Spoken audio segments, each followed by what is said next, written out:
একটি নদীর পাড়ে কিছু বিভার ছিল। তারা সবাই একসাথে মিলেমিশে একটি বিশাল বাঁধ বানাচ্ছিল। তাদের গায়ে মজবুত ভেস্ট, মাথায় হেলমেট, সবাই কঠোর পরিশ্রম করছে। এক বিভার বড় নকশা অর্থাৎ ব্লু প্রিন্টস হাতে নিয়ে পুরো কাজ তত্ত্বাবধান করছে। আরেক পাশে একটি বিশাল ক্রেন কাঠ তুলে দিচ্ছে। সবাই নিয়ম মেনে দায়িত্বশীলভাবে কাজ করছে। হঠাৎ এক তরুণ বিভার ক্লান্ত হয়ে বসে পড়ে। সে ভাবে, এত কষ্ট করছি কেন? এত বড় বাঁধ বানিয়ে কি হবে?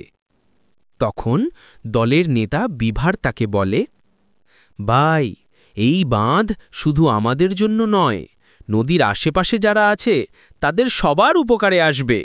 আর মনে রেখো, আল্লাহ তাআলা কোরআনে বলেছেন, আল্লাহ কাউকে তার সাধ্যের বাইরে দায়িত্ব দেন না।